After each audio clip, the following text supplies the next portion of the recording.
Hello, नमस्कार, आदाब, सत श्री अकाल। आज आपका एक बार फिर स्वागत है हमारे YouTube चैनल में जिसका नाम है सीनेजर्स क्लब। आज हमारे साथ हैं एडवोकेट श्री ध्रुव साहे जी।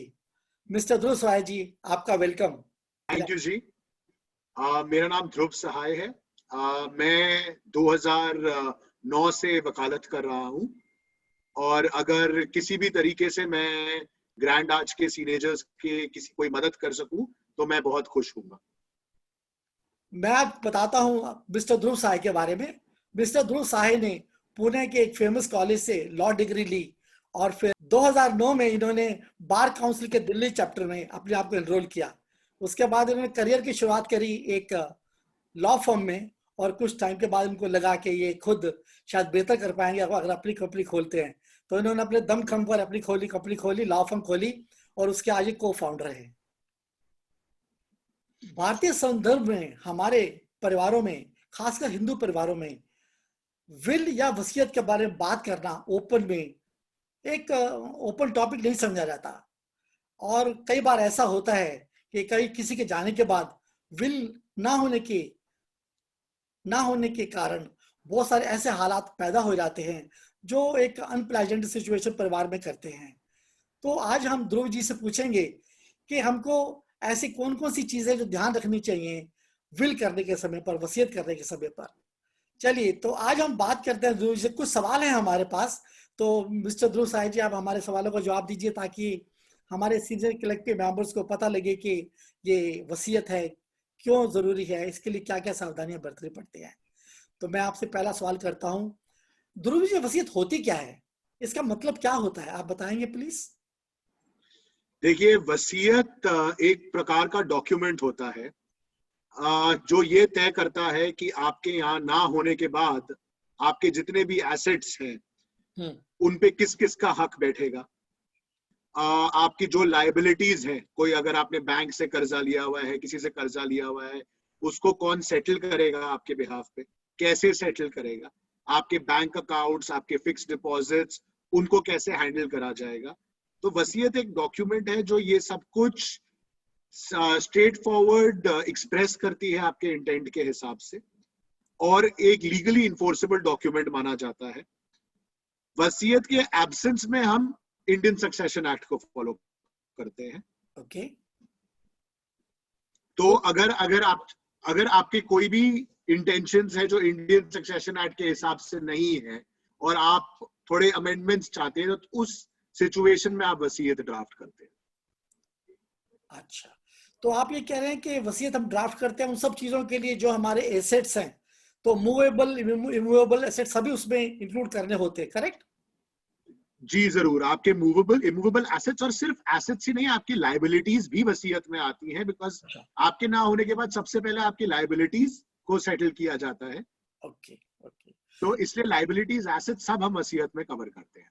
अच्छा, तो इसमें फ्यूचर इनकम का भी कुछ होता है, जैसे फॉर एग्जांपल कहीं से रॉयल्टी आ रही हो किसी के नाम से, या किसी के प्रॉपर्टी से कुछ किराया आ रहा हो या डिविडेंड आ रहे हो, तो वो भी इसमें इंक्लूड करने होते हैं? जी, हम उसमें इंक्लूड कर सकते हैं। अब जैसे डिविडेंड का तो मालूम है कि आता है या किराया आता है, पर रॉयल्टी कई बार फिक्स नहीं होती है, डिविडेंड नहीं फिक्स होते, तो उसको कैसे मैनेज करते हैं? जो रॉयल्टी का आपका अग्रीमेंट होता है, जिसके साथ भी अग्रीमेंट होता है जी। जो आपके अग्रीमेंट में पहला क्लॉज होता है, उसमें ये बड़ा क्लियरली लिखा जाता है कि जो आपकी पार्टी का नाम है उनके ना होने के बाद उनके लीगल एयर या सक्सेसर के पास ये अग्रीमेंट ट्रांसफर करता है। अच्छा, तो विल में हम टर्म्स ऑफ दैट उस अग्रीमेंट के टर्म्स को इनकॉर्पोरेट कर लेते हैं। ठीक।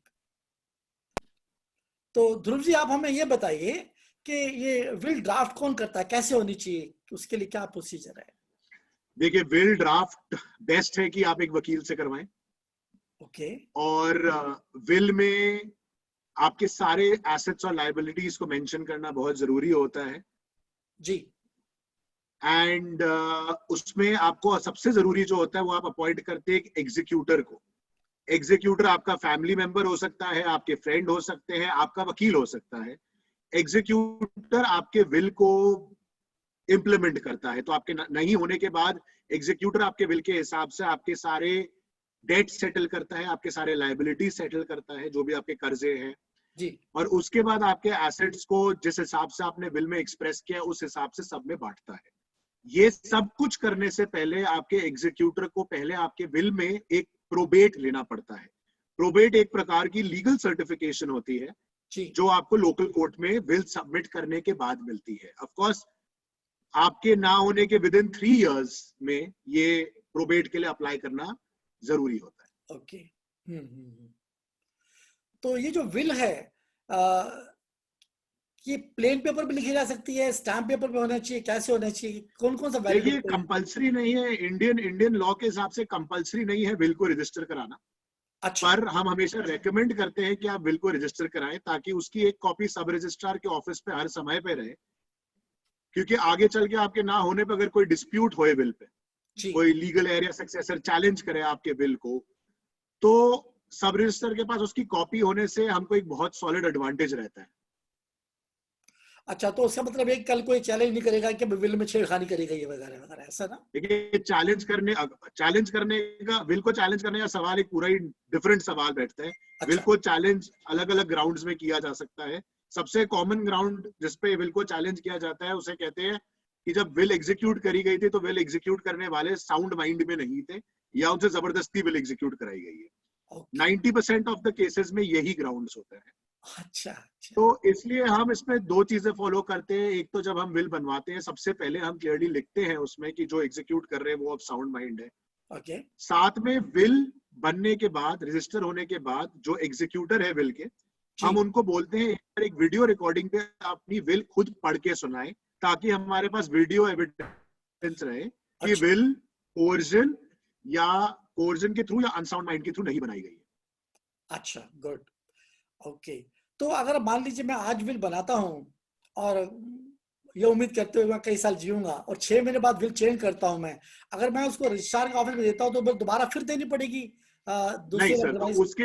उसके लिए हम एक टर्म यूज करते हैं, उसे हम कहते हैं कोडिसल। ओके। कोडिसल अच्छा। कोडिसल बेसिकली एक डॉक्यूमेंट हम बनाते हैं अगर हमें विल को अमेंड करना होता है तो। और अगर आप फ्रेश विल बनाएंगे, अगर आप फ्रेश विल बना के रजिस्टर कराते हैं तो जो आपकी लेटेस्ट विल होगी सिर्फ जी। वही विल वैलिड रहेगी। तो एग्जिस्टिंग विल में चेंज कराने के लिए आपको कोडिसल एग्जीक्यूट करना पड़ेगा और फ्रेश, और अगर विल कंप्लीटली चेंज करनी है तो आप फ्रेश विल एग्जीक्यूट कर लीजिए। जो लेटेस्ट डेट पे आपकी विल होगी वही वैलिड ली जाएगी। तो विच इज बेटर, कन्वीनियंट या आप कानून के साथ कौन सा बेहतर होगा, आप बताएंगे सर आप? वो डिपेंड करता है कि आप अपना विल में चेंज करना चाहते हैं कि पूरी विल ही बदलना चाहते हैं। अब अगर आप विल में प्रॉपर्टीज या एसेट्स या लायबिलिटीज प्लस माइनस करना चाहते हैं तो okay. Codicil is apt. But अगर आप अपने विल में अपने बेनिफिशियरी और एग्जीक्यूटर को ही बदलना चाहते हैं तो हम एडवाइस करते हैं कि आप फ्रेश विल ड्राफ्ट करवाएं। अच्छा अच्छा, तो जैसे गवर्नमेंट के उसमें एडेंडम होता है ना, addendum to so and so, तो आप विल में अडेंडम को ही कोडिसल कहते हैं, जैसे वही, आप अग्रीमेंट में correct। अमेंडमेंट कहते हैं, अच्छा। अडेंडम कहते हैं, वैसे जी। विल में हम कोडिसल कहते हैं। Okay okay, good, great. तो ध्रुव जी, आप हमको ये बताइए कि एक विल में क्या क्या होना चाहिए, क्या क्या कॉम्पोनेंट होने चाहिए, थोड़ा उसके बारे में थोड़ा रोशनी डालिए हमारे पर। देखिए विल जब आप वसीयत ड्राफ्ट करवाते हैं उसमें जरूरी क्या है कि आप एक बहुत क्लियर नॉन एम्बिगुअस तरीके से उसको ड्राफ्ट करवाएं। आपके जो भी एसेट्स हैं, बैंक अकाउंट इंफॉर्मेशन है, इन्वेस्टमेंट्स है, आप उनको बहुत क्लियरली डिटेल करके एक लिस्ट में प्रेजेंट कीजिए।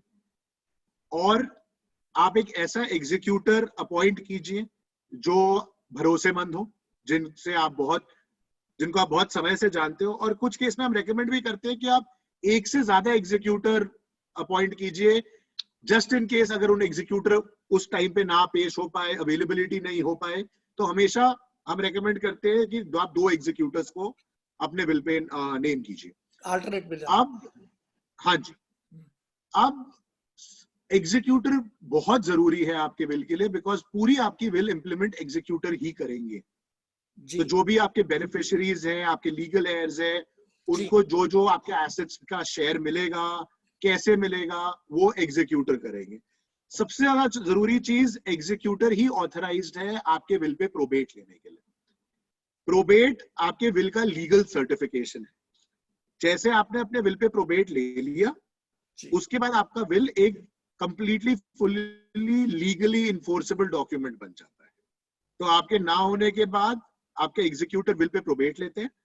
प्रोबेट लेने के बाद वो एसेट्स जिस हिसाब से आपने विल पे एक्सप्रेस किया है उस हिसाब से डिस्पोज ऑफ करते हैं आपके बेनिफिशियरीज के ऊपर, आपके सारे डेट्स और एक्सपेंसेस कवर करने के बाद। ओके।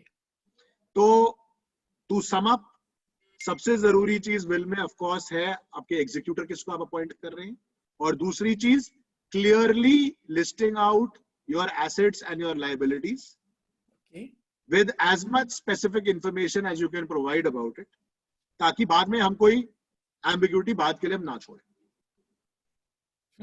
अच्छा, कि जब बैंक अकाउंट होता है, कई लोग ऑनलाइन बैंकिंग करते हैं, तो हाँ जी, उसके लिए फिर ऑनलाइन बैंकिंग के लिए हमको मतलब कि आईडी पासवर्ड वगैरह भी कहीं ऐसी जगह हमको मेंशन करने चाहिए ताकि देखिए मतलब वो पर्सनल चॉइस है, आप अपने सन डॉटर किसी को भी अपने आईडी पासवर्ड दे सकते हैं, बट हर बैंक अकाउंट के साथ आप ऑलरेडी एक नॉमिनी का नाम डालते हैं। अगर आपका सेविंग्स अकाउंट है बैंक में, तो सेविंग्स अकाउंट में बैंक आपको ऑप्शन देता है कि आप नॉमिनी एक नेम कर सकते हैं। जी, तो वो जरूर कीजिए, मेक श्योर कि आपके हर बैंक अकाउंट में आपका नॉमिनी है बैंक के साथ, और उन्हीं नॉमिनी का नाम with the bank account number and name of the bank आप विल में भी मेंशन कीजिए। अच्छा, ओके। अगर मान लो कोई किसी कारण की वजह से नॉमिनेशन नहीं होता किसी बात, तो वो फिर कैसे हैंडल किया जा सकता है? नॉमिनेट गलत तभी मैं कह रहा था तब फिर विल में जिसका नाम आएगा उनको उस पे प्रोबेट लेकर फिर वो फंड अपने नाम ट्रांसफर कराना, वो ट्रांसफर कर सकता है। Okay, okay. ध्रुव जी बताइए, मान लीजिए मैं और मेरी वाइफ, क्या हम जॉइंट विल कर सकते हैं? हमारी प्रॉपर्टी कॉमन है, उनके बैंक में मैं नॉमिनी हूँ, उनके बैंक मेरे बैंक में वो नॉमिनी है, तो और हमारे जो भी एसेट्स हैं वो हमारे कॉमन है, तो क्या अलग अलग विल करनी जरूरी है या एक कंबाइंड विल चल जाती है? नहीं, अलग अलग विल करनी जरूरी है। हम हमेशा इंडिविजुअल विल ही रेकमेंड करते हैं। ओके। हम उसमें जॉइंट प्रॉपर्टी का नाम क्लियरली मेंशन कर सकते हैं, डिटेल्स दे सकते हैं, बट अपने रिस्पेक्टिव शेयर के बाद देखिए विल इंडिविजुअल के लिए ही बनता है। अच्छा। will cannot be for a group of people, it cannot be for 2 or 3 people, वो एक इंडिविजुअल के लिए ही बनता है। बिकॉज आप समझिए वसीयत का कॉन्सेप्ट क्या है। वसीयत का कॉन्सेप्ट है वो एक डॉक्यूमेंट है जो आपके ना होने के बाद एप्लीकेबल होता है। तो दो लोग एक साथ इसीलिए एक वसीयत नहीं बना सकते। अच्छा, ठीक है, यानी दोनों में जरूरी नहीं कि दोनों एक ही साथ जाएं, अलग अलग जाएंगे तो फिर Exactly. वो डिस्प्यूट हो सकता है। गुड। एग्जैक्टली।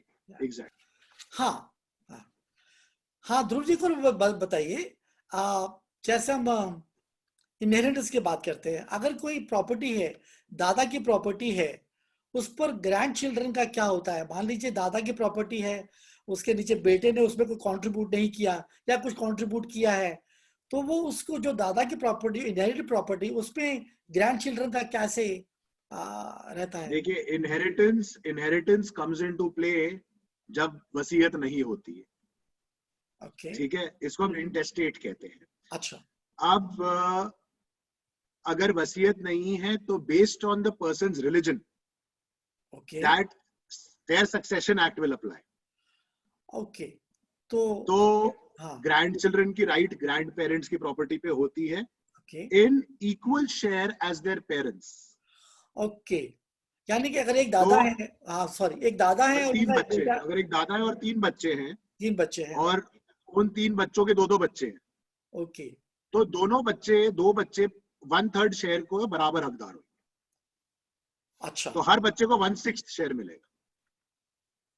1/6 मिलेगा, 1/9 मिलेगा, क्योंकि वो उनके फादर भी तो हैं बीच में। नहीं, अगर देखिए पहले तो बच्चों को जाता है शेयर, उसके बाद अगर ग्रैंड चिल्ड्रन क्लेम करते हैं तो फिर ग्रैंड चिल्ड्रन के बगल में पार्टीशन बढ़ सकता है। Okay, good. चलिए, thank you very much Dhruv ji, आपने हमारी बहुत जानकारी बढ़ाई इसके मामले में, तो आपका बहुत बहुत धन्यवाद। तो आपके जाने से पहले हम चाहते हैं कि आप कुछ 2 शब्द कहें सीरीज क्लब के लिए।